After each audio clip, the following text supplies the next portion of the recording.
hell yeah. This is Dubs OT. Can't wait. With John Dickinson. Hey, JD, what you up to, sugar? Long time no talk to. On KNBR 104.5 and 680. Streaming live at knbr.com and on the KNBR app. And he worked on that before the game was set. Santos. He can shoot, by the way. He proved that at Santa Cruz, and he's got in the last 3 games 16, 16, and 13. Well, I keep saying D's got game. Every now and then he'll pull out a move on you, some type of Brazilian step. Yeah, well, it was that kind of night. If we're playing a Guy Santos highlight right off the top in a game that the Warriors get beat by nearly 20. We welcome you in here on this Tuesday night. Final game before the trade deadline. It's Dubs OT with JD. No Steph Curry. No chance for the Warriors inside Chase Center tonight. Obviously, already without Jimmy Butler. The trade rumors swirling. Will the Warriors be in the Giannis sweepstakes down to the wire here with the noon Thursday Pacific time trade deadline? Tonight, though, not the Warriors' night, as Philly comes in and hands the Warriors an expected loss of 113-94. Warriors playing without Steph Curry. Bit of a surprise when he was ruled out as early as he was yesterday due to the knee issue that kept him from finishing the Warriors' most recent game, which was a game on Friday night against the Pistons. They have the whole weekend off plus Monday, come back tonight. Steph still unavailable to go, and now we turn all the attention toward the trade deadline and what will the Warriors do or not do here between now and noon coming up on Thursday afternoon. 808 KNBR, 415-808-5627, the number to jump in and join the conversation. As always, we appreciate Harmonic Brewing in Thrive City, and we come to you from Harmonic Brewing in Thrive City, so cheers to everyone out here. We got a good crowd tonight. We got Grace behind the bar. We got Gordo, our old buddy Gordo, is in the house tonight and enjoying the evening, as many are, despite the kind of sleepy Tuesday night feel with the trade deadline, I think palpably hanging over everybody in Chase Center tonight. It definitely had that vibe. Again, games are going to lack juice when you're missing Jimmy Butler and then you don't have Steph Curry. And then Joel Embiid ends up out in this one, along with the newly suspended Paul George for Philly. And the game just kind of lacked. It just lacked energy, lacked a vibe. There was kind of a different, almost somber, what's going to happen type of a mood to this game. And I think everybody kind of thinking ahead to the trade deadline much more than even thinking about this game tonight. And unfortunately, I think the overarching theme for the Warriors as they lose this one to Philly and they turn now toward the trade deadline, which is coming up in less than 2 days, the Warriors really tonight got a taste, unfortunately, of what the final 2 months of the season are going to look like for this team if the Bucks don't choose their offer. And we'll get to the latest on the Giannis sweepstakes and the reporting now that basically if this thing goes down, it is more likely than not going to be Draymond Green that's highlighting the salary matching package that will have to exit Golden State. The Warriors steadfast here over the last 48 to 72 hours that they want to be able to hang on to Jimmy Butler. And so we'll give you the latest on what the Warriors reported offer is for Giannis, where things stack up as far as the other potential offers for Giannis from teams like Minnesota and Miami, who could be the leaders in the clubhouse, depending upon who you believe at this particular point in time. But should the Warriors not wind up with Giannis at the deadline, tonight is another one of these examples of you can't just stand pat and do nothing. Otherwise, you're going to have 2 months of tonights.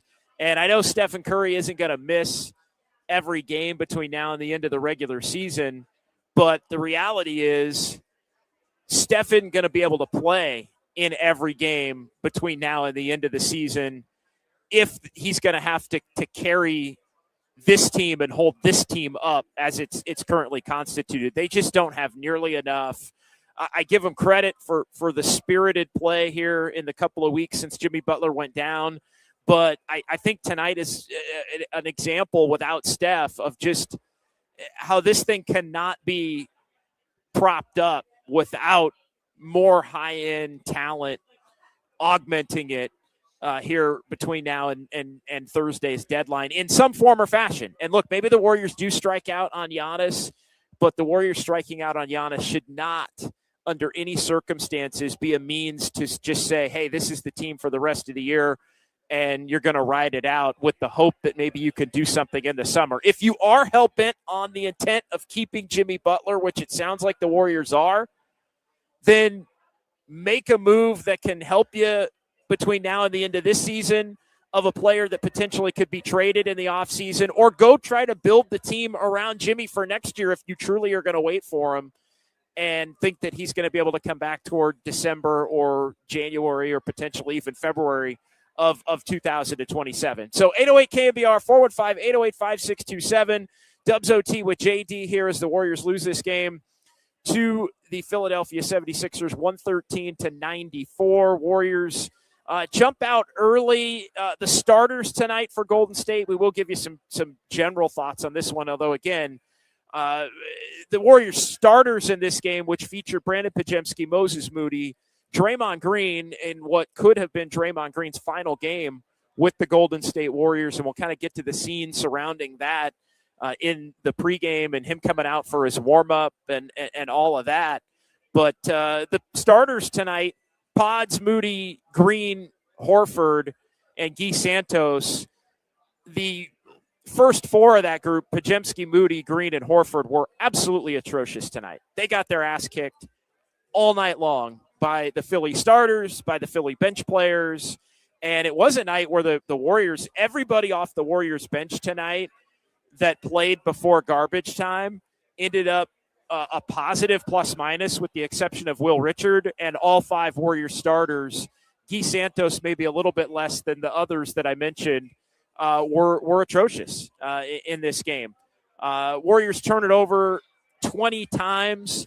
They turned it over 8 of those 20 times in the first quarter, which is just, I mean, it was just, it set the tone for the entire night. The bench did come in even after the Warriors got down early and made it a respectable 1-point game at the end of the first quarter. But then in the second quarter, more of the same. Sixers end up getting the first 14 of the quarter, actually bridging the quarter, the first 8 of the second. I think it ended up being the first 10 of the second. They scored the final 4 of the first quarter. So 14-point run right there at the beginning of the second quarter. Warriors are down 15, and then the bench guys would come back in and make it a closer game. Warriors only down by 3 at the half. But again, third quarter, Warriors immediately get down because of the starters, and Philadelphia able to live comfortably. They outscored the Dubs 26-16 in the third. They're up 13 going to the fourth, and then the Warriors just nothing competitive really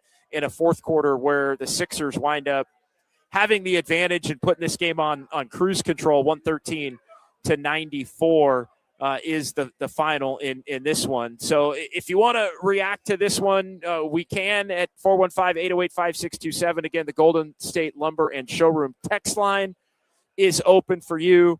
808 KNBR. Again, the best YouTube chat in sports, and we appreciate everybody who is filing in on YouTube and Twitch here on this Tuesday night, where, again, I don't feel like the attention was anywhere but in the building on what's to come and not what was directly in front of everybody in terms of this game. I do want to get to the Draymond stuff as well, because it was a little surreal. I'm not going to lie. Being in the building, it was a little surreal, considering, Steve Kerr asked before the game, and we may play the cut during our Sounds at Dubs OT, but Steve asked before the game about the deadline, and do you have to talk to Draymond because there is so much discussion surrounding him as far as potentially being on the move.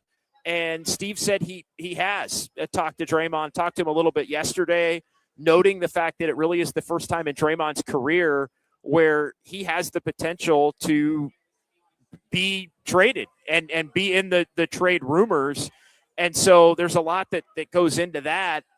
And when he was something that he thought was important to be able to discuss as far as, just, checking in, seeing how he's doing, understanding obviously that the trade rumors are part of being an NBA player. And again, something that Draymond, I think there's been years where Draymond knew really probably every year of his career that he probably wasn't going anywhere. And this is truly the first time where he not only might go somewhere, but it's basically in the Milwaukee Bucks' hands at this point that if they choose the Warriors offer, he's gone. That is the reality of the situation. And so you could tell Draymond was savoring it a little bit. He had his son DJ out for the early warm-up about an hour before tip-off, and not the first time that Draymond Jr. or DJ has been out there with him, kind of rebounding and giving him some passes as he goes through his pregame warm-up routine. Definitely not the first time, but it was a sense that Dre was taking stock tonight, and he was I think appreciating if it was, and I know he said a couple of days ago that he's not losing any sleep over it, but I do think Draymond was making a point to savor the final potential game with him in a Warriors uniform, if that winds up being where this thing, ultimately goes with less than 48 hours to go. So I think there was kind of a surreal, almost potentially somber. And look, I know you guys are coming at in the chat about, the Bucks aren't taking the offer, and look, maybe they don't. It has been reported that while the Warriors are still very much in the race, that Milwaukee, at least at this point, favors maybe Minnesota's offer or Miami's offers more than the Warriors' offers. Nobody's saying that it's going to happen, but if you're Draymond Green, you still will take a moment, and I think he was full-blown doing it tonight. We'll see if he talks to the media tonight in general or about that, but he was absolutely taking stock in, could this be potentially the last game that he plays as a member of the Golden State Warriors? And really, I thought trying to soak it in the pregame warm-up, which you would imagine as somebody that's been here for 14 years would look to do that. So yeah, I don't get the Draymond hate. I mean, is he not playing as well as he has throughout the course of his career at this stage? Absolutely not. Are his weaknesses magnified when Steph Curry isn't on the court or when Jimmy Butler isn't on the court, first and foremost, before Steph, who's missed the end of the last game and this game? Absolutely. But make no mistake, if Draymond, if this was in fact Draymond Green's last game as a member of the Golden State Warriors, Draymond Green is a forever Golden State Warrior legend and the heart and soul of the entire dynasty that was Steph Curry, Klay Thompson, Draymond Green, to a lesser extent, Andre Iguodala, and obviously Steve Kerr as the head coach. And Draymond should be respected and appreciated as that, even if you're somebody that's trying to, be, somebody that the fan base is hoping gets moved, because at this point, if he gets moved, it's going to be because the Warriors are bringing in another player. And I do think that's the same respect that, Klay Thompson obviously was and should be afforded right up until the end of his Warriors time. And when he comes back, and, I know Steve Kerr said it a number of different times, Draymond's somebody that should get a statue out in front of Chase Center, in addition to Steph, in addition to Klay Thompson. And so, again, I think Draymond deserves the ultimate of respect put on his name, as frustrating as maybe his play has been at times throughout the course of this season, and as frustrated as everybody is with just how stale the Warriors product here has very quickly become, again, in the absence of Jimmy Butler and now without Stephen Curry. And look, for a good chunk of this season, it had been kind of stale in the lead up to the trade deadline as well. So I think all of that has to factor in here. If you're the Warriors. And if you're Draymond Green, and if you're a Warrior fan tonight, like, have a little bit of perspective. Yes, you're obviously hoping that this team can do something at the deadline, but you also have to appreciate the legends that have helped, lead a four-time championship group that was unprecedented at the point in which it started. Nobody would have ever imagined that the group would have been able to accomplish that much. So that first and foremost, as we kind of switch gears to what the Warriors ultimately need to do at the trade deadline here between now and noon Pacific time on Thursday. 808 KMBR, let's get to the phones.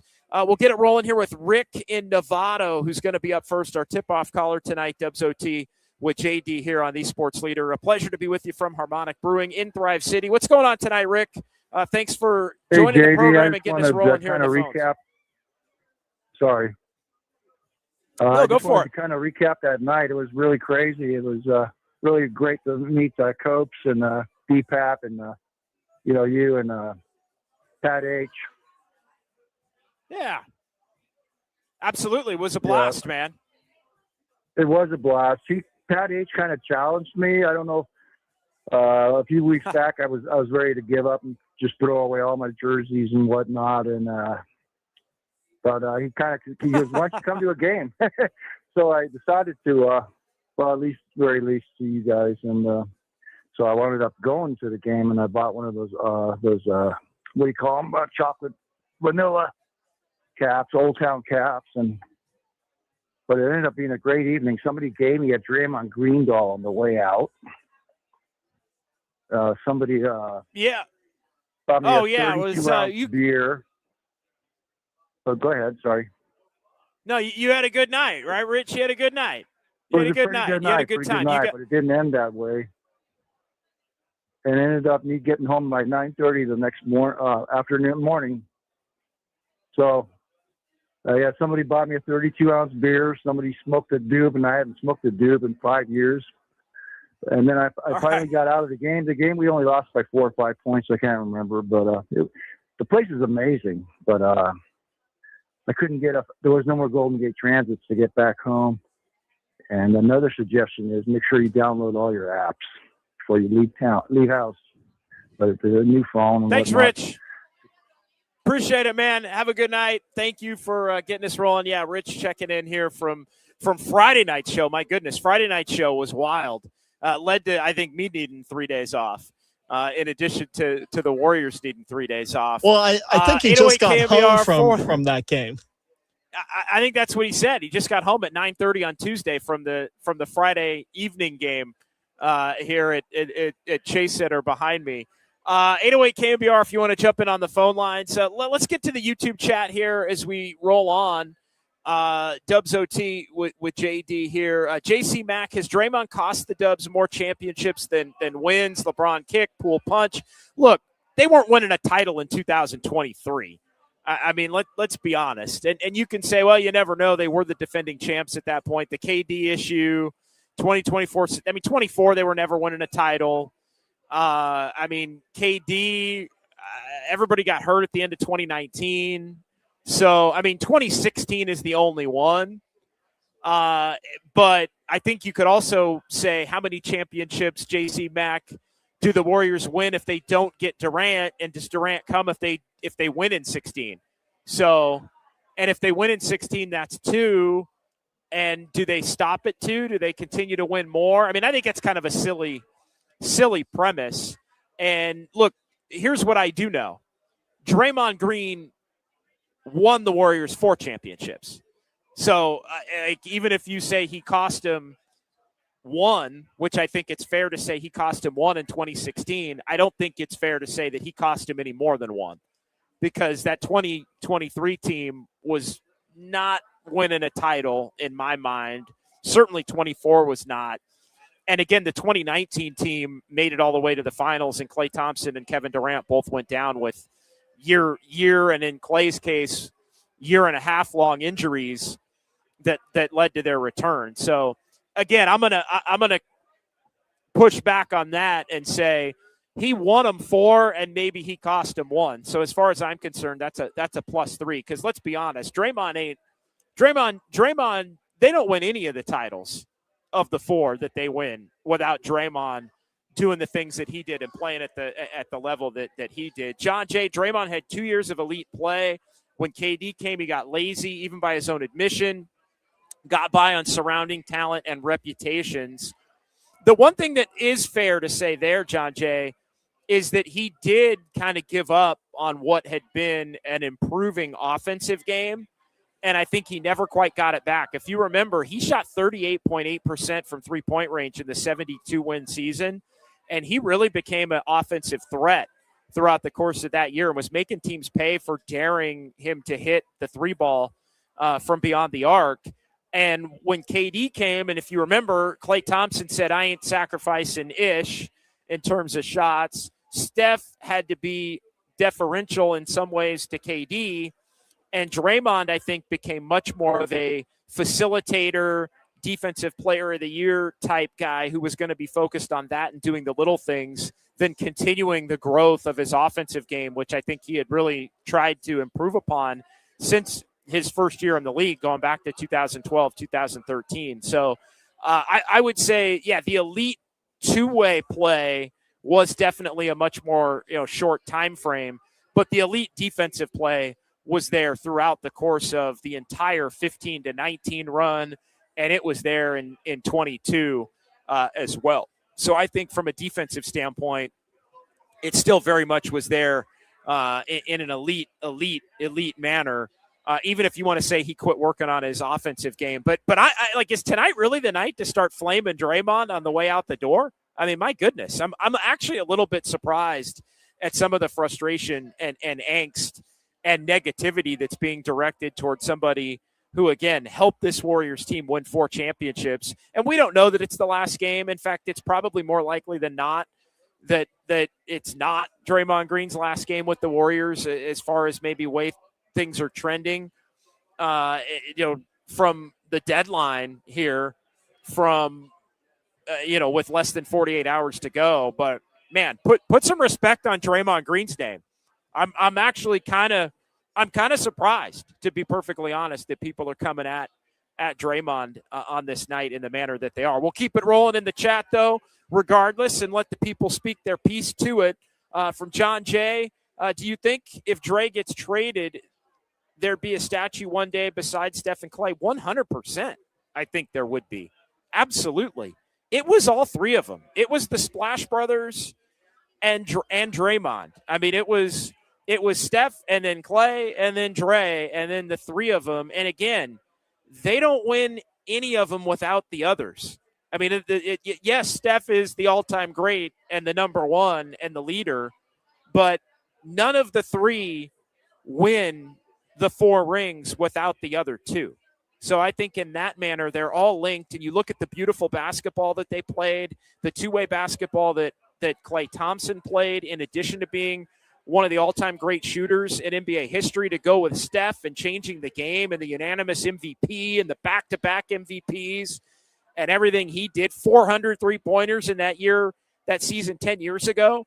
I think Dre 100% should get a statue with Steph and Klay. Now, you could say Steph should get his own, but I don't know. How cool would it be if all three of them wind up getting one that's, it represents this entire era where they all won those 4 championships together. Nobody can ever take those championships away, and the greatness that everybody witnessed during that span that dates back to the beginning of that 2014-2015 season. Again, all the way through 2022 when they won in Boston in Game 6, because that was Klay's return and Draymond was still doing his thing. Maybe a lesser impact than in the prior 3 championships, but definitely not somebody that wasn't impactful. Like that should not get twisted or history revised to make it out like Draymond wasn't a major factor in what that team ultimately became. All right, I'll pick one up here, Kyle. Kyle, you're all right. You're all right. We'll go with yours. JD, it's like this. Trade Draymond Green for a young player now and then go after Giannis in the summer with Jimmy coming back, it'll be a nice starting five, I guess. JD, trade Draymond for a young player now, then go after Giannis. Well, you can't do both. You can't trade unless you're intending on trading Draymond for a younger player and trading that player for Giannis. So if that's the way you're looking to angle it, then that's how you'd have to roll with it. But otherwise, you can't look to have it roll.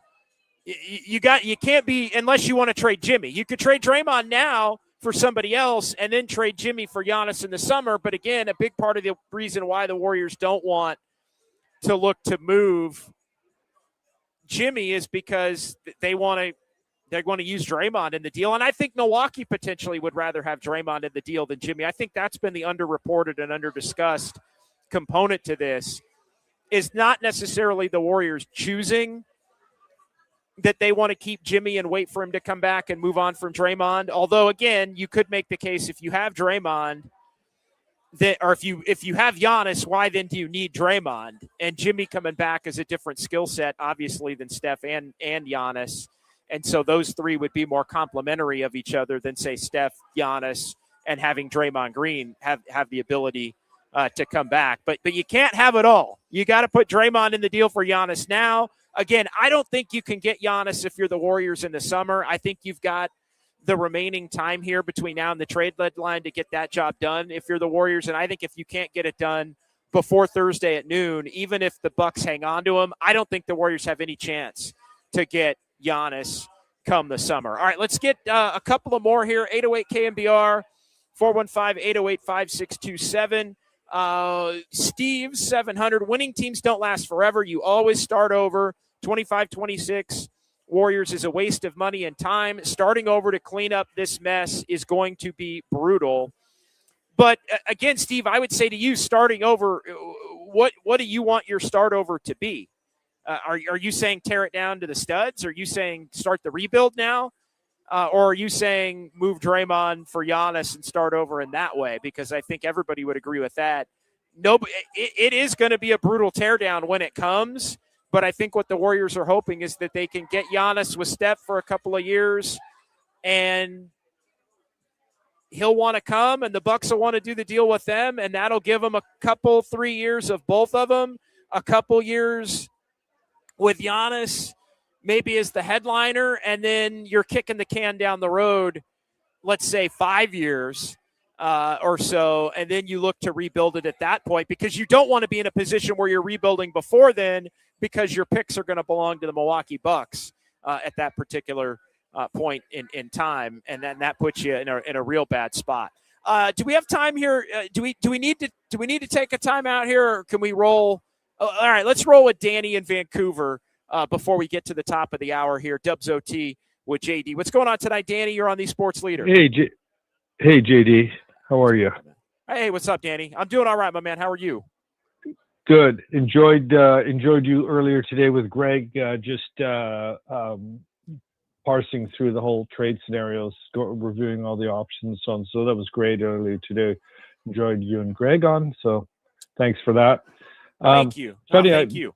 I watched the rise of the 49ers. Did you watch that, by the way? Have you seen that? I haven't yet. I have the first 2 episodes on the DVR ready to watch, but I haven't had the time yet in the last few days. The reason I ask is I thought it was absolutely excellent, by the way, and it was really good. And the reason I mentioned that, Brady was narrating it, and I thought he was good. I like him better in that than in the booth, but it was just kind of juxtaposing the 49ers with the Warriors. And I mean, I don't know what it was like at that time, when they kind of went through their dry spell after they had such a great run. But I mean, the Warriors, I've been, loving them for 11, 12 years, and we've had like 10 years of excellence, 6 straight finals appearances. Would have had a 5th title if KD and Clay didn't get injured. I'm certain of that. And Draymond was an essential part of all of that, and they wouldn't have had that. And I know people are frustrated, and I know everyone's got their opinion, but I'll never dump on Draymond, as frustrated as I've gotten with him and some of his antics and so on. But he was key, and he was just, he's always been a higher wire act. And if he leaves, I wish him the very best and thank him for everything, just like with Clay. But, I think it's a little harsh. Again, everyone's entitled to their opinion, but I just think it's been a little bit harsh, some of the comments on Draymond. So I just wanted to say that, and I guess we'll see. I'm not ready to see it torn down. I don't think it needs to be torn down at this point. I'm not ready to say that, but obviously something needs to be done before the deadline, and I guess we'll find out pretty quick. So, anyways, look forward to your comments, JD. Thank you. No, I appreciate it, and I'm with you, Danny. I think. I understand. I mean, both things can be equally true. You can be frustrated with Draymond and think it's time for the Warriors to move on. You can even think that it's been time for the Warriors to move on. But to not equally respect the 4 championships that he helped them win, I think is just completely disingenuous and frankly asinine. I mean, you can be frustrated. You can think he's washed. You can think they should have moved him 2-3 years ago. You can think all of those things, but the one thing you can't do is dismiss the impact that he had on the Warriors' ability to win 4 NBA championships. And for that, again, that's something that can never be taken away from him, along with Steph and Clay and Iguodala and Steve Kerr. All right, let's take a timeout. 808 KNBR, 415-808-5627. We'll come back. More of the YouTube chat. Warriors lose this one 113-94, but we're going to get into the latest reporting on Giannis from Mark Stein and Jake Fisher. That dropped right around tip-off tonight, so we'll keep you updated on where things stand currently as we get into the 10 o'clock hour tonight. We approach the trade deadline at noon Pacific time on Thursday. Dubs OT with JD, more from the chat. Sounds of Dubs OT coming up as well right here on the Sports Leader.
Live from downtown. Hurry, way downtown. Bang! This is Dubs OT with John Dickinson on the Sports Leader. Streaming live at KNBR.com and on the KNBR app.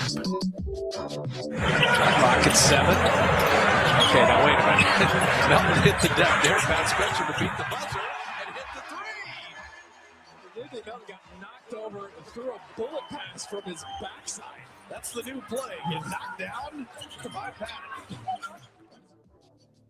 All right, not the Warriors night, 113-94, the final. Philly beats the Dubs. No Stephen Curry in this one. Obviously, Jimmy Butler out for the remainder of the season as the Warriors fall to 27-24. They're 0-2 in the homestand, and they will head for Phoenix tomorrow in the lead up to the trade deadline, which is at noon on Thursday. Warriors playing at 7 Pacific on Thursday in Phoenix. That game was moved from a 6 o'clock Pacific time start to a 7 o'clock Pacific time start. I think Amazon Prime picked that up as part of their telecast for Thursday night. So we'll see what the Warriors do. Trade deadline upon this team. They are 27-24, 51 games in. If you remember, they were 51 games in at the trade deadline a year ago, and they were 2 games worse at 25-26 before they acquired Jimmy Butler at the deadline, and then had 31 games to go where they went 23-8. Between then and the end of the season. What do the Warriors ultimately do? The latest on Giannis coming up here momentarily, but we do want to get Al in Tiburon in on the phone lines, joining the conversation at 808 KNBR. Hey, Al, thanks for jumping on here on the Sports Leader. Hey, JD, thanks for taking the call. So, I don't want to be too negative here, but this is basically how I see it. And I'm a lifetime Warrior fan, Oakland since I was a kid, and I'll be honest with you, man, the game, when we were winning 16 games, they were more fun than that. Okay. What I saw tonight was awful. It was as bad as I've seen, honestly, almost ever. The energy, the lackluster performance. I don't think Kerr I think he's halfway out the door. I'm looking at Al Horford being the leading scorer. I mean, it's a joke. So, yeah, Steph is out. I get it. But Steph is, he's an older guy now. So this is my take is, look, if we can pull this Giannis thing off, okay, let's do it. Let's run it back one more time. But, maybe a couple years with Giannis, see what happens. If we don't pull the Giannis thing off, I say clean house, man. Let them all go. And nobody loves Steph more than me, but it's over. I mean, I don't know how else you can look at this. You got to get all the draft picks you can now. I mean, we could have 10 number 1 picks, first round picks over the next 3 years. We need a new coach and we need a whole bunch of new young players. And let's start this thing over. Let's get the energy back. Let's get, it's going to be a few years of tough sailing, and then we'll be competitive again. If we keep going like this, it's just a slow death, man. It's hard to watch. Yeah, it is, especially on nights like tonight. I don't disagree with that. And look, I think this team has shown that when they don't have Steph and they don't have Jimmy, that there really isn't a whole lot there. And I give them credit for competing at a greater level than they did tonight for the most part. But the thing that I keep thinking about is if they don't wind up able to do anything as far as Giannis at the deadline, and then they choose to do nothing else, this being, tonight, seeing that 20 times in the final 31 games is just completely and wholly unacceptable. Now, I do push back and disagree with the notion of looking to tear the thing down when Steph is still as good as he is. Like, I don't think you can do that at this point. He is still too good. And I get you're saying trade Steph, right? You're saying go to Steph and say trade him. Is that right? Yes. Yeah. Everybody, because that's the only way. Dude. That's the only way that. And again, I would not do that. I understand why the Warriors would not do that, but if you are of the belief that it's unsalvageable, then it has to be that level of extreme. That part I agree with. Like, if you're going to do it, there comes a point where you have to do it. But again, nobody wants to watch Steph. He's still too good be playing on another team. And I don't think the Warriors should be trusted at this point to be able to have to be able to do a rebuild and make all the right picks with the current front office that they have and the way ownership in particular has kind of messed up some of the most recent lottery picks that they had when they struggled due to the Klay Thompson and the Klay Thompson and Steph Curry injury years going back to 2020. But I appreciate the call. And again, I think what you say and your take on it is going to be something that becomes, I think, more accepted. I'm good. Yeah, no, I thank you. More accepted than, it's going to become more accepted if Warrior fans have to watch an extended period of the level of play that we saw the Warriors play with tonight. Because tonight they were non-competitive. But again, I've maintained that they've been competitive in the lead up to the deadline because they are imploring the front office to do something, even if they can't get Giannis. And I think if they go through the deadline and they don't get Giannis and they don't do anything, maybe they make a fringe salary dump type move and that's it. I think they're going to careen in the final 30 games. I think they're going to crater. I think they're a 10-20 type team in the final 30 games. That may still get them into the top 10 and be a play-in team, but they're going to be done. I also don't think Steph can play enough at the level that he will have to play to hold this group up if they don't do anything. And I know, Kuminga, nobody wants to watch Jonathan Kuminga play for this team over the final 2 months of the season and watch them be a 10 seed in the Western Conference just to build Kuminga's pseudo value back up to where you can trade him for somebody that you probably could trade him for right now if you really wanted to. Like, miss me with that at this point. All right, let's get everybody the latest on what's going on here tonight as it relates to Giannis and the trade deadline. And we'll hear from Draymond Green coming up in our Sounds of Dubs OT segment. Draymond is involved in the Warriors trade talks. His name is in from Anthony Slater earlier today, putting it out there that basically if the Giannis deal comes to fruition, it would be Draymond and not Jimmy Butler who would be in the trade. Jake Fisher had earlier today that Minnesota, their trade package is gaining momentum as the one Milwaukee values the most, which is interesting. Minnesota and Miami packages the leaders at this point over Golden State's. And then you had Mark Stein tonight say, and this has kind of been known, but he said the Warriors are willing to trade Draymond, Brandon Podziemski, Jonathan Kuminga, and 4 first-round picks plus a pick swap to Milwaukee. That is the Warriors' offer.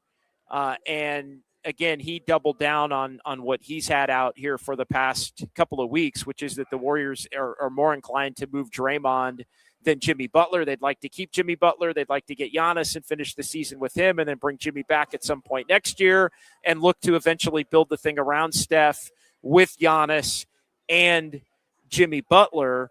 There were also a quick notes about no interest in Portland for Giannis, so kind of rule them out. And the Bucks still considering, and folks that Mark Stein had talked to around the league believe that it's still more apt than not that the Bucks wind up not trading Giannis at the deadline, and they kick the can down the road to the summer and look to potentially move Giannis at that point. He also mentioned the Lakers as a threat, not at the deadline, but if this thing goes to the summer.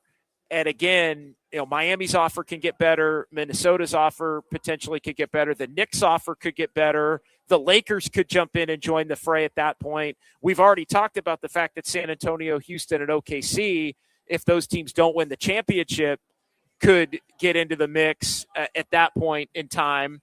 And so I think that's what you have to the Warriors have got, in my opinion, the Warriors have no shot if the Bucks don't accept their offer here between now and noon on Thursday. But that kind of the latest, again, from what was reported tonight. Also, there was a note, and I thought this was comical, that the Bucks believe if they could somehow end up with a some lottery luck that maybe they could convince Giannis to stay, and that may be a part of their thinking as far as not trading him at the deadline, just playing out all possible scenarios before they eventually move Giannis. But again, the one thing I will say, the risk in Milwaukee waiting until the summer is Giannis playing the I will only sign here or there in terms of an extension with 1 year left before he can opt out of his contract and become a free agent. And that in turn would basically act as a semi-no trade clause for Giannis, to where he could start to shift to one or two specific teams that he would absolutely want to go to over some of the other teams. So that's kind of the latest as far as what was reported tonight. It was a wild and busy day in the NBA. And again, no Giannis trade tonight. Bucks are continuing to pour over offers. James Harden goes for the Clippers to the Cavs for Darius Garland. Could the Cavs wind up potentially being in the mix for Giannis? Evan Mobley and picks, is that the type of a deal that would be more enticing to Milwaukee than what the Warriors would have on the table at this point? Would LeBron potentially want to go back to Cleveland to play with Giannis and James Harden this offseason? That was thrown out there. And I know I've mentioned LeBron James' name as somebody to keep an eye on here at the deadline. LeBron, of course, with a full no trade clause. ESPN's Dave McMenamin noting that Cleveland and the Warriors and the Knicks are all considered to be possible LeBron future destinations this summer. And again, that's not going away. LeBron, the Warriors are going to be in on trying to sign LeBron this offseason when he's a free agent, if he chooses to play another year, and I think he will. But LeBron James not expected to be traded at the deadline. Also, Chicago and Detroit ended up in a deal with Minnesota where Jaden Ivey and Mike Conley go to Chicago, Kevin Huerter, Dario Saric to the Pistons. Pistons get a 2026 pick swap with Minnesota. And the big deal of the day, and I think this is one, Jaren Jackson Jr. has been somebody on the Warriors' radar for a few years now. Utah goes in trading 3 first-round picks to Memphis in a package that nets them Jaren Jackson Jr. Memphis goes into full rebuild mode. And it was kind of startling to note, Kyle, all of the moves that were flooding the timeline here throughout the late morning and into the early and mid-afternoon.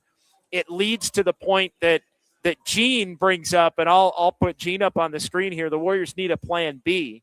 And I think they need a plan B, C, and D. But as the Warriors wait for Giannis, and this group of teams waits for Giannis, other moves, and I don't think there was a move or a name other than maybe Jaren Jackson Jr. that was moved today that would have been somebody like the Warriors weren't going to be in on Harden. The Warriors weren't going to be in on any of the guys that moved from Minnesota and Chicago and Detroit. But the Warriors do need a plan B. And the rest of the league is starting to move.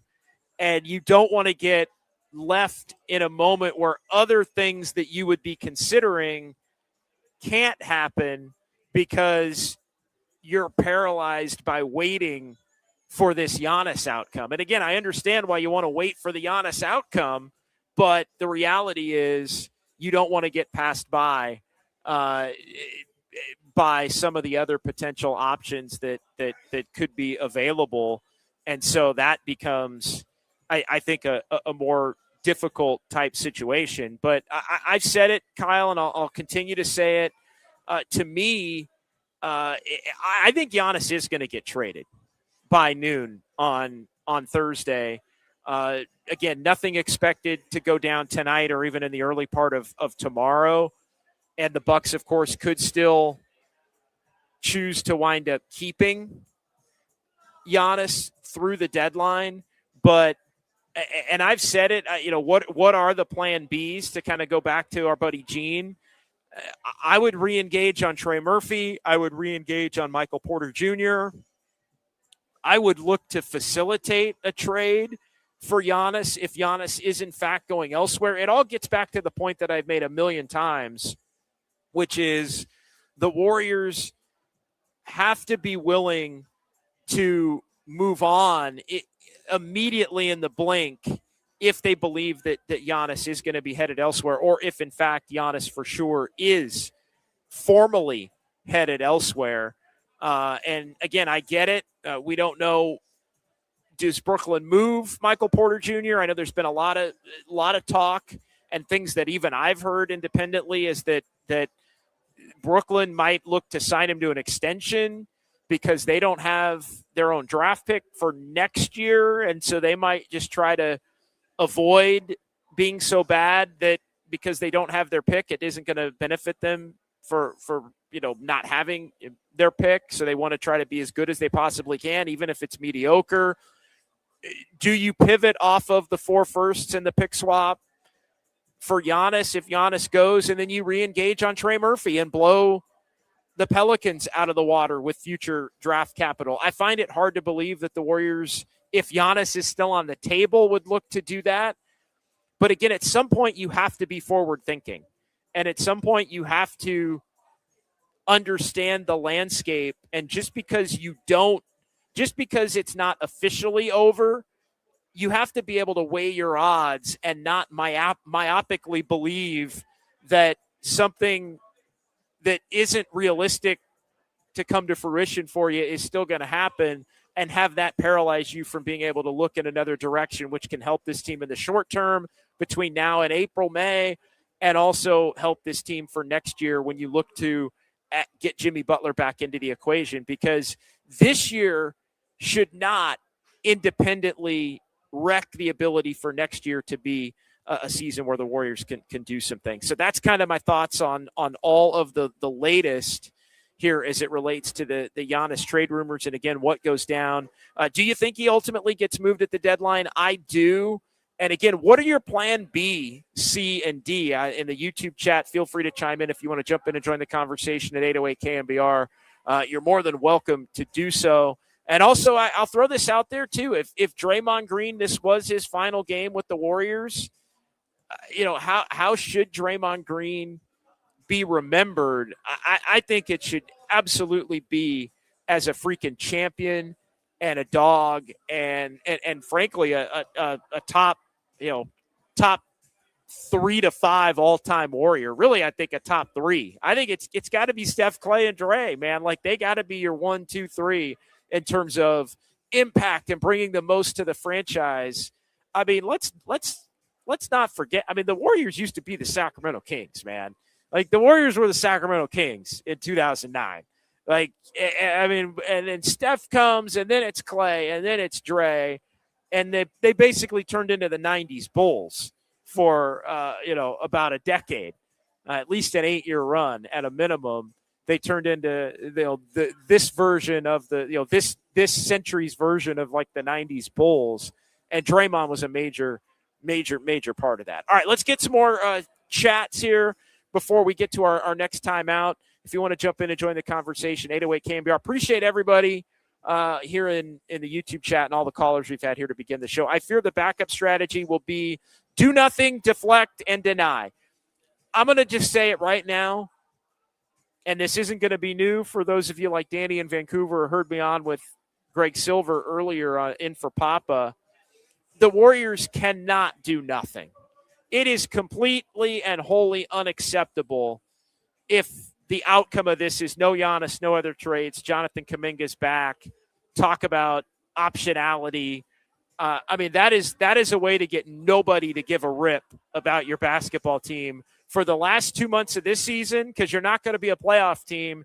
And then the next 3 months until they can actually fix it, because you're going to go April to July before you can actually do something about it in the summer. And then nobody's going to believe at that point that you're going to have the ability to get the job done to a greater extent than you could right now.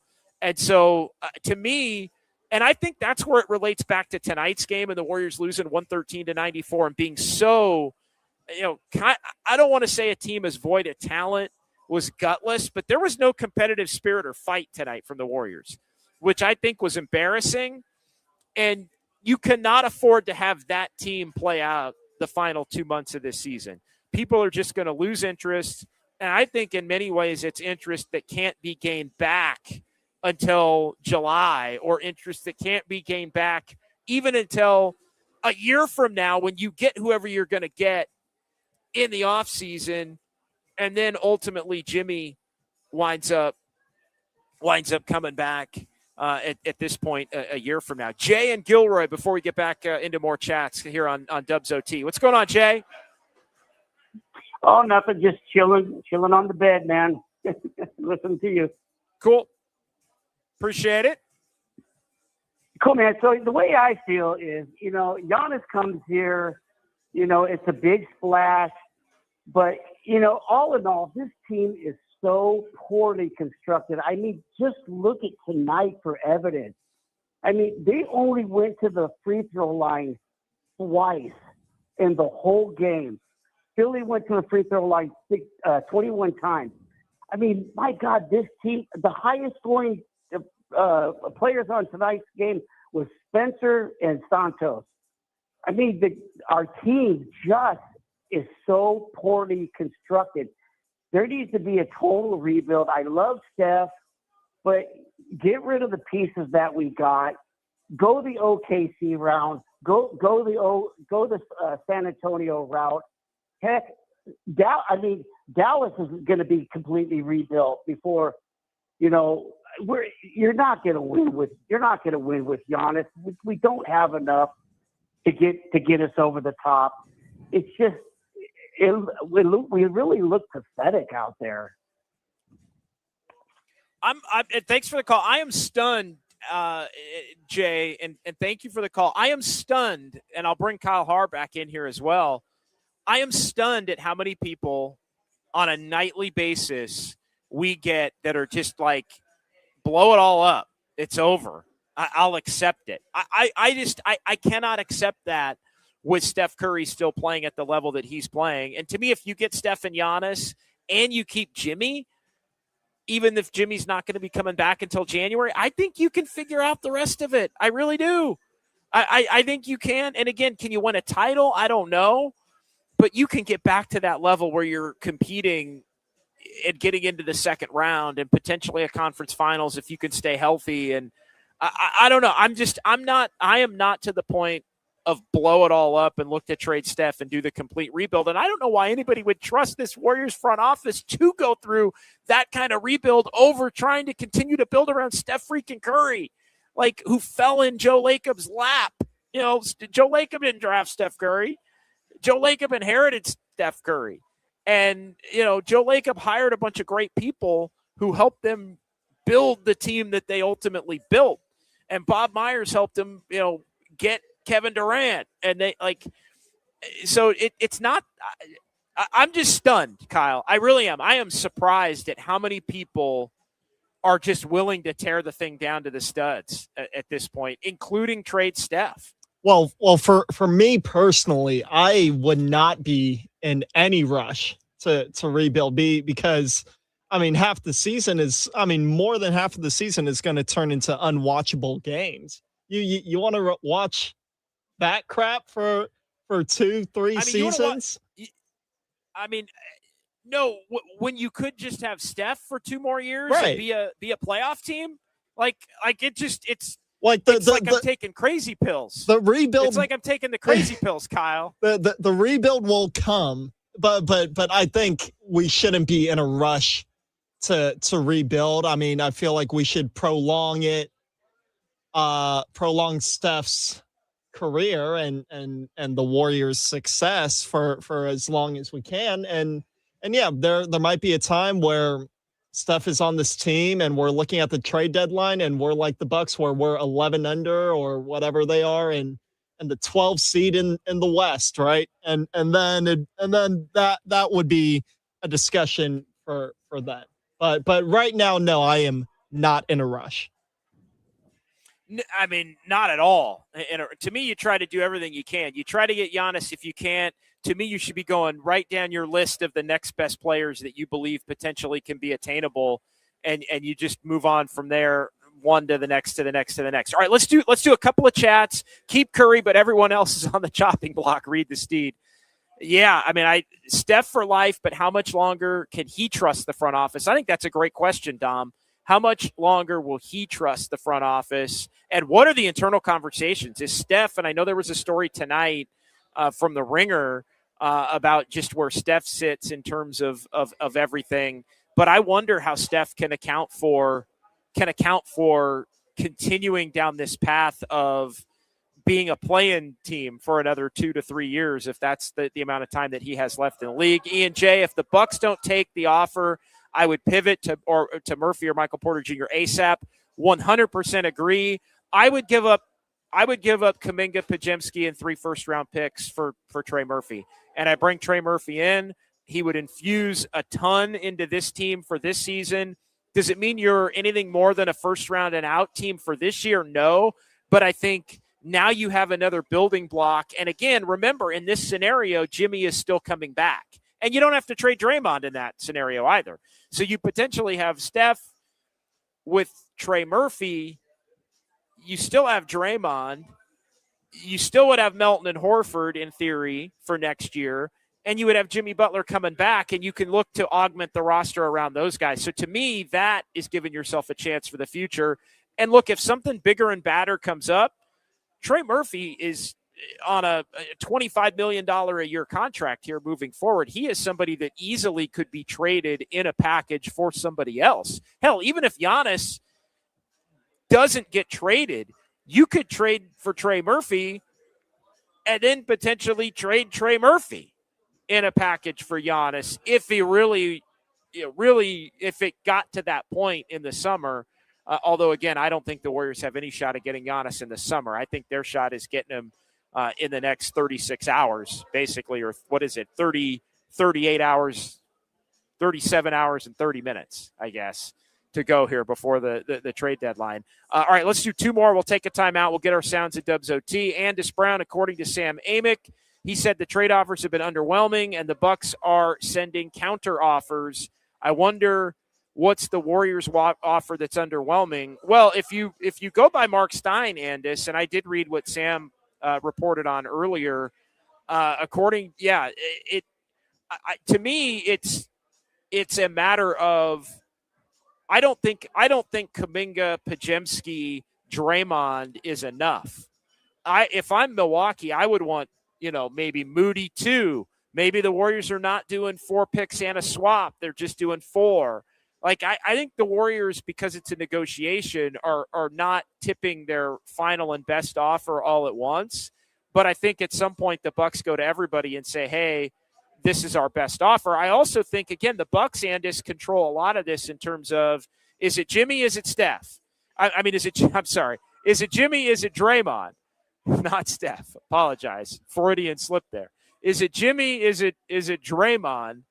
And if they would prefer Draymond, then it's like, all right, it's Draymond. And I think that's why you've seen, more alignment in the reporting on the Warriors wanting to be able to, keep Jimmy and move to Draymond. But to me, it's you got to throw in Moody. Maybe they would prefer Will Richard instead of Pods.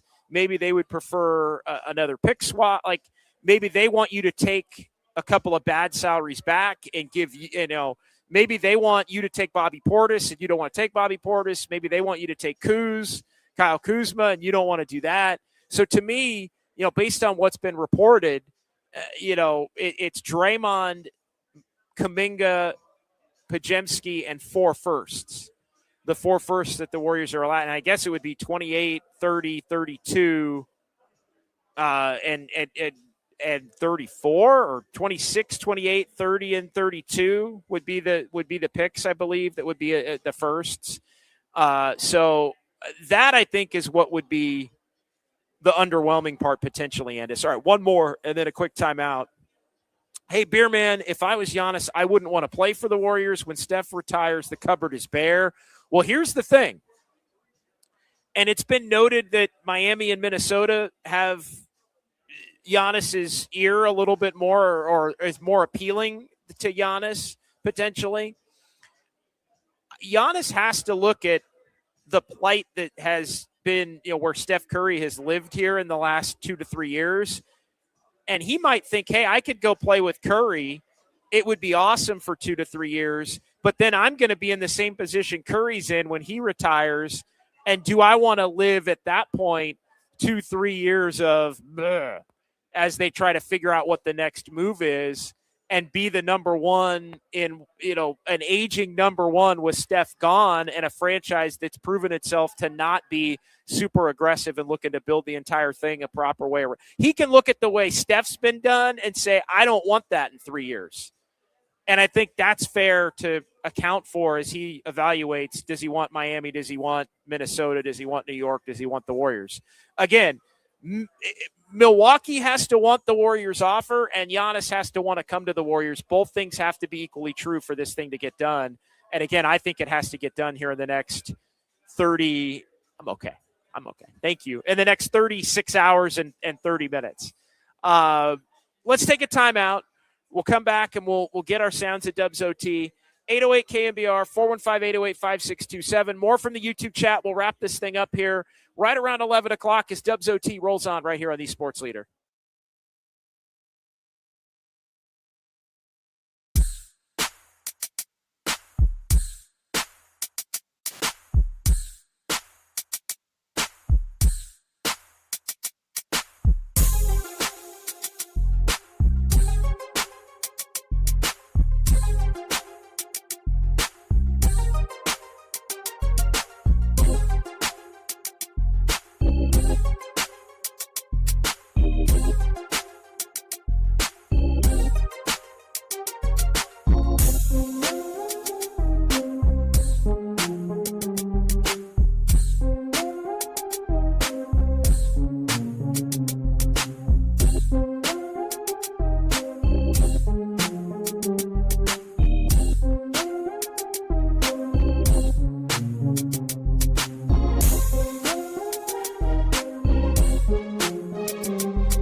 KNBR presents the sounds of Dubs OT. I can see the headline now. Kerr says Warriors better without Curry. No class, no balls. I want to get my joy back. I'm happy here,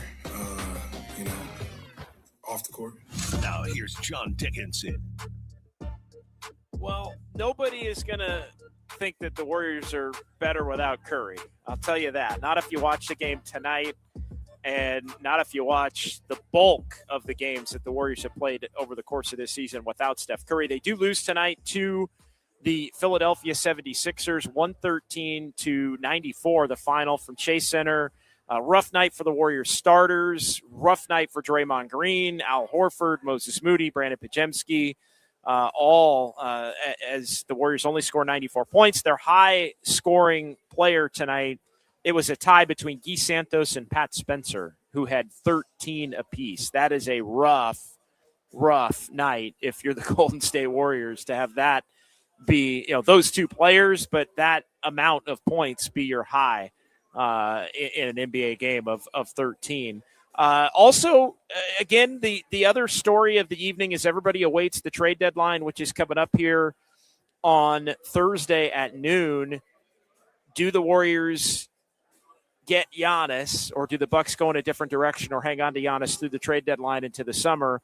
A part of that equation has become Draymond Green, and it was surreal tonight, honestly, to think that it potentially could be Draymond Green's final game as a Warrior. I thought he was definitely taking that in early as he warmed up before the game.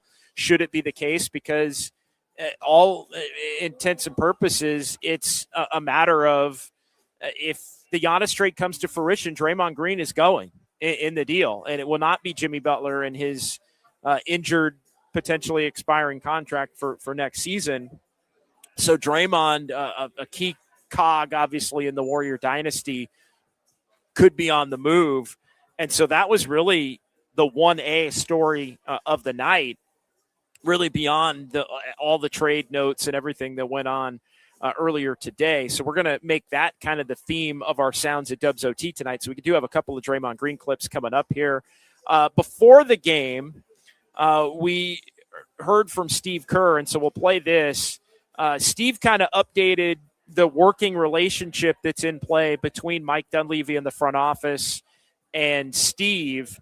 And here's what Coach Kerr had to report, again, pregame. We have a pretty clear separation of powers here, which I think is the right way to do it. And so, Mike calls me if anything comes up. I don't call him and make any suggestions. He called me today to kind of give me a heads up on some of the things they were talking about. They definitely take my input, but I'm not on the trade machine at home, making suggestions. Yeah, but Kerr obviously being apprised of what's going on. And again, I do think the Warriors have a plan B, C, and D. I firmly believe that the Warriors know that they cannot, even if the Giannis thing does not work out, continue down the path of nights like tonight for 15 home games and 30 games of a remaining regular season. I think they know they have to. It would be an insult to everybody to just say, nah, we're good, we're going to stand pat, and allow for more of what we saw tonight for a decent chunk of the remainder of this season. I just don't think the Warriors will do that. I think they understand that they have to do more, and I think they will try at the deadline to do more if they wind up out on Giannis before noon on Thursday. All right, let's hear from Steve Kerr. One, about the game. He was asked about the trade talk, and I don't think it's really impacted other games in the lead up, but how could it not tonight? I think with everything kind of becoming more real, that the Warriors are very much in on this Giannis potential trade. And so Steve was asked if the trade contributed to the poor performance, and here's what the head coach thought about that. Maybe. I don't know. I do think that, the NBA season is it's 82 games, and you can almost feel the ebbs and flows. You know, when you coach a team, when you're part of a group, you can almost predict when things are going to go well and when they're going to go poorly. Just overall health, mood, vibe, and so this was not a good vibe for us tonight. And doesn't matter, you know, what the trade chatter is. I mean, it's everyone's job to come and bring the energy, bring the fight. It was the whole point of tonight. You know, they're on a back-to-back. We haven't played in 3 days. We're going to come out and bring the juice. We're going to take the fight to them. And first 5 minutes, we had, you know, guys turning it over, not running back, sulking. It's like, no, it's about competing. It's competing for 48, for 82 games. You have to establish that. And that's the most disappointing thing about tonight's game for me is I didn't feel that like I needed to feel it, like we need to feel it as a group. And again, it wasn't there. I think anytime you put again a team as talentless as the Warriors put out there tonight, again, I don't want to be mean but I do want to be blunt. Anytime you put a team as talentless out there as the Warriors put out tonight, you have the capability of looking like you're not bringing it. And that's just reality. And I think, again, you keep putting a team like that out there, and I've given this group credit when they haven't had Steph and Jimmy for being able to compete at a much higher level. So you know they have it in them. But tonight I think was a night where, 3 days of kind of listening to everything that's going on and think about the trade deadline, I think it broke up some of the competitive spirit rhythm that they had in the immediate aftermath of Jimmy Butler going down for the rest of the season. I think it all played a role tonight. But again, make no mistake, you put that type of talent on the court with regularity, there's going to be many more nights like tonight. Which is why, again, if you're the Warriors front office and ownership group, you absolutely cannot stand pat and do nothing if you strike out on Giannis come Thursday and the lead up to the trade deadline. All right, let's hear a couple from Draymond Green on the trade talks. And again, you talk about surreal. I mentioned watching Draymond warm up with his son, helping him during the pregame, and you could really see he was taking it in. I kind of mentioned it. It feels like, the reality is starting to hit that Draymond could be someone that is on the move here. And so what did Draymond think of that? Is it more real for Draymond here moving forward? Here's Draymond addressing it. No, it's not a distraction. Everybody do want to talk about it. But it doesn't wear on me. It just is what it is,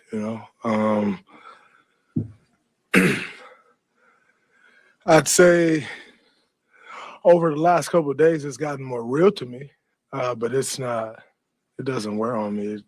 I can't control it, so I don't worry about things I can't control. Yeah, and I think, again, he's doing his best to say the right thing in terms of not letting it impact him. And look, the Warriors were plenty bad tonight. I'm not going to use it as an excuse for Draymond as to poor play or anything like that. But look, if you're as in tune to what's going on around the league as Draymond Green is with regularity, the rumors and the reports, and then you have inside information beyond the rumors and the reports that we all see leak out or people write about.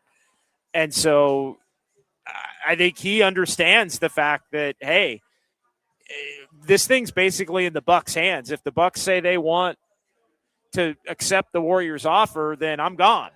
And I'm going to Milwaukee or I'm going somewhere else.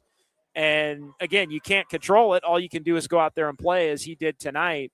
But I think it's definitely, something that, as he put it, becomes much more real as you head toward each of these games that are remaining on the docket in the lead up to what ultimately happens before the deadline on Thursday morning and into the early part of the afternoon. All right, so here is another one from Draymond addressing, and the question is here, addressing what Steve had talked to Draymond. Steve had said, hey, I talked to Draymond about the deadline and some of the rumors, which is something Steve will do with players that are involved in rumors in prior years. Here's Draymond with the question included about what the conversation with Steve Kerr was like. Steve said he's had a chat with you about That's when it got real for me. Yeah. Like, oh, maybe I should be a little more worried about this than I am. I didn't get worried about it, but I was like, oh, okay. Yeah, it's interesting. He was like, how you doing? I'm good, coach. I know all these trade rumors and stuff. It's like, it's weird. It's like, yeah, it's crazy. And then he's like, how's Hazel handling it? And that's when it got real to me. I was like, I haven't spoke to her about it. It's not something we've spoke about. That's when it got real to me. So today on the way to the game, I spoke to my son about it. I was like, yo, what if I get traded? It's like, well, why would they trade you? It's like, it's just the business. I have never been traded, but it can happen to anybody. And he was like, oh, I just don't understand why they would do that. So, but yeah, prior to that. Well, and the part that Draymond can't really say is, well, they might get Giannis, DJ. they might get Giannis. They might get Giannis, DJ. But yeah, I mean, it is part of the deal. And again, man, to hear Draymond addressing it is something. I mean, in only the way Draymond can, right? I mean, truthfully, to be able to address it on that note. So that's our Sounds of Dubs OT for tonight here on the Sports Leader. All right, let's do some chats. Let's go about 5-6 minutes of chats, and then we'll wrap it up with a quick edition of Fun with Numbers, which, again, none of them are going to be fun. Joe Schmo checking in as a lifelong fan, all the rough years, and then winning one was crazy. We've been spoiled in a good way. This is what happens at the end. They got that 22 chip. You're right. It hasn't been 8 years since the last one. It's only been 4. And I think there is a sweetness to that because it truly could have ended in 18. And I think a lot of people, maybe including the ownership and some in the front office, believe that it did end in 18, but it didn't end in 18. It went to 22, which I think is why people have been so frustrated as to why they haven't tried to do more to get another one between now and then. But I think when people separate, especially the longer time Warrior fans, especially Warrior fans a little more experienced, or Warriors fans that experience the suck, Warrior fans that experienced the great timeout generation, Warrior fans that experienced even the time between, the mid-'90s and We Believe, or even the short period between We Believe and when this team got good with Steph and Clay and Draymond in 2012. I mean, that was still, about a 4-year window where they weren't very good before they ultimately got good again. You'd have an appreciation for one championship, let alone 4 championships. But the reality is you keep chasing it. You keep chasing it. You keep chasing it. You keep chasing it until you absolutely can't anymore. And I think the Warriors are still at that point where they're not quite to you just can't anymore, and it's time to tap out, cash your chips in, and go home and start the rebuild. I don't think they're quite there yet, but they're probably a step away from that at this point, and what they can or can't do here between now and Thursday afternoon, I think it goes a long way toward determining how close they are to that point. We were bad for 30 years. No thanks, Woodpit says. Pretty much. And yeah, who wants to continue to revisit nights like tonight over and over and over? Yeah, a lot of Warrior fans have lived that for the better part of 30 years. That's a good point. Woodpit, let's keep it rolling. Chico State 14. 9 flipping guys out of 15 on this roster were drafted in the second round or undrafted. Unheard of. It's not a good roster. It's a roster that is almost entirely built around players that are supposed to be good with Steph and Jimmy and Draymond, except for the one guy that you took 7th overall and refused to still to this date trade. That's the only guy who doesn't fit the mold of player that's supposed to be built to play around the others. But yeah, again, you take Steph and Jimmy away and all of a sudden it becomes much more clear how far away from a talent standpoint the remainder of this crew really is. Bee's knees. The punchline is the Warriors are now at the kids' table with the Giants and the Sharks. This is interesting. They're not quite there yet. I don't think they're quite there yet. I mean, the Sharks are on the come. I mean, let's be honest. The Sharks did the tear down and the tank and the multi-top draft picks, and look, they're loaded. I mean, Macklin Celebrini is going to be one of the best players maybe in NHL history when it's all said and done. I mean, he's on that trajectory. He's not even 20. So I think, that they're on an uptick. And again, if we're surely talking about talent and where they are in their rebuild, again, the Sharks don't move the needle like the Warriors or the Niners or the Giants. It's a fraction of that, but they are as interesting as any NHL team can be, and I would say even beyond. They've morphed because the young talent, in addition to Celebrini, is so special.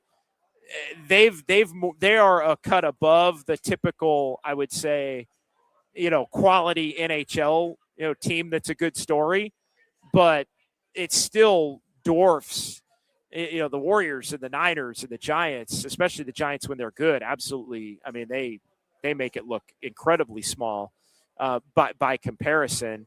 And I don't think the Warriors are quite where the Giants are because the Warriors still have Steph. That's the difference. The Giants, the Warriors are going to be worse than the Giants if they didn't have Steph, but they're still above the Giants because they have Steph and because they're still in the mix to look to. The Giants don't have a Steph or a Jimmy, so maybe they have better other players if you go up and down their roster. Now, both teams have, for the most part, been mid over the last few years, but the Warriors are not trending in the right direction on that front, to be sure. All right, let's keep it rolling. I think rushing to make a move now probably ain't it.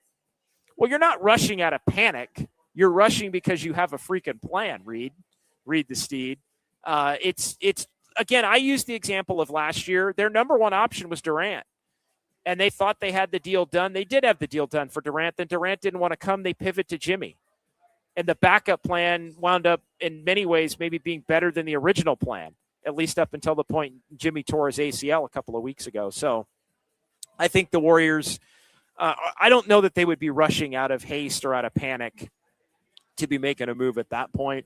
Clem Ackers, a preview of the post-Steph era. Damn, maybe getting Giannis will delay that, but I'm not feeling good about our chances to get him. Yeah, I said it. You don't want tonight to be the norm for the final 2 months, but it also really, really does. And a few people on social media said, well, JD, this is what the post-Steph era is going to look like. And it could. That is a reality check. It definitely could look this bleak and look this bad in a few years, but it's on the Warriors front office to try to prevent that and keep themselves relevant. Let's roll with what is that? Fast entertainment. This team needs real basketball players, not those feel-good story types. This is a business, not a kumbaya circle. I think the Warriors know they need better players. I will say that short and sweet to the point. We'll keep it rolling on that. JTan49, Giannis Antetokounmpo heard the words of Steve fading dynasty, and now he thinks the team is old. Just great. Yeah, blame Kerr for that. Come on. You're not blaming Kerr for Giannis not wanting to come. That's not what this is about. I'm not allowing that one. MVP JB trading Draymond is going to be a mistake. Interesting. Again, you go in and get Giannis and he gets hurt. It looks very bad very quickly. One. The other thing I will say is you trade Draymond and you get to big games in the conference finals and the finals, you will wish you had him. But the reality is you're not getting to the conference finals and the finals unless you make the move to get somebody like Giannis. And to get somebody like Giannis, you'd have to include Draymond in the deal. So it's a catch-22. There's no perfect scenario for the Dubs at this point. All right, Joe Schmo, Butler, and JK put a wrench in plans. They have to pivot. Well, again, what does the pivot look like? And I think the pivot has to look like Trey Murphy, Michael Porter, others. All right, let's get to our comment of the night. Now, time for the Dubs OT comment of the night. Robert Mason, 512. JD, let's be honest. Do you remember ex-NBA player analyst Fred Carter? Without Steph, this team is the Fred Carter-led 76ers team that went 9-73 in 1972. I don't think they're that bad, but I do think they're worse in the NBA. If there's no Steph, and if this team without Steph and without Jimmy had to play an 82-game season, they would win in the teens. They would win in the teens. There's no question. This team that we saw tonight, no Steph, no Jimmy, they win in the teens. I'm not going to say they win in the single digits, but I do think they win. I do think they win in the teens. All right, you're listening to KMBR 104.5 FM and 680 AM San Francisco, the sports leader, Cumulus Media Station. Appreciate everybody, and Robert Mason, our comment of the night winner here on Dubs OT. Let's go ahead and get to fun with numbers. It's going to be a short and sweet edition tonight, but let's roll with it. This is Dubs OT with JD. Time now for fun. I'm a fun guy. With numbers. No, I'm just having fun. On KNBR 104.5 and 680. Streaming live on KNBR.com and the KNBR app. All right, this via Automatic NBA on social media, on Twitter or X. The Warriors tonight had their 17th scoring drought of at least 4 minutes and 10 seconds, so 250 seconds, which is the most in the NBA. Most in the NBA, basically scoring droughts of 4 minutes or longer. Scoring droughts of 4 minutes or 10 seconds of longer. The Warriors had their 17th tonight. Nobody else, Kyle, has had more than 11 droughts of 4 minutes and 10 seconds or longer, 250 seconds or longer. Indiana and Utah have had 11. Denver and Orlando have had 10. Brooklyn, Milwaukee, the Pelicans, Kings, and Wizards. You're getting into some big territory there. Brooklyn, Milwaukee, New Orleans, the Kings, and the Wizards have had 9 4-minute, 10-second droughts of scoring or more. The Warriors have had almost twice as many as Brooklyn, Sacramento, the Pelicans, and the Wizards, who have had 9. 17 scoring droughts for the Warriors of more than 4 minutes and 10 seconds on the season for the Dubs. So rough one there. A couple other notes. Warriors, third straight home loss. They're 17-9 at home. They failed to score 100 at home for just the third time this season. The Warriors it also snapped a 4-game winning streak versus the Sixers. 20 turnovers for the Dubs. They're 2-6 when they have that many turnovers. And the Warriors fell to 4-8 in games without Stephen Curry. Warriors also scored a season-low 39 second-half points.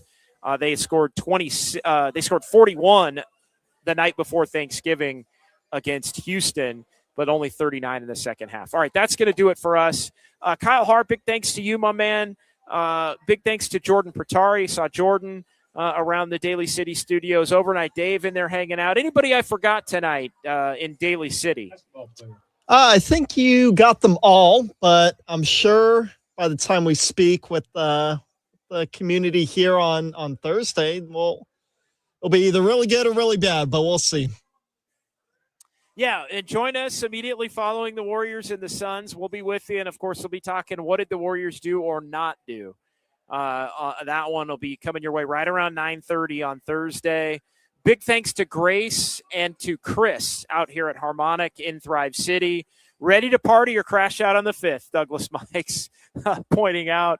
I do think the Warriors will make a move before the deadline, and I don't think it's going to be a nothing move. Whether it's Giannis or not, I think things are trending toward maybe it not being Giannis, but I do think the Warriors will look to make other moves between then and the deadline. We'll see what happens. But either way, we're going to be talking about it. So for Kyle and Jordan and Dave and Grace and Chris out here at Harmonic in Thrive City, big thanks to everybody in the chat. Big thanks to those who called. We'll talk to you Thursday. Dubs OT with JD right here on the Sports Leader. John Dickinson. No, God! No!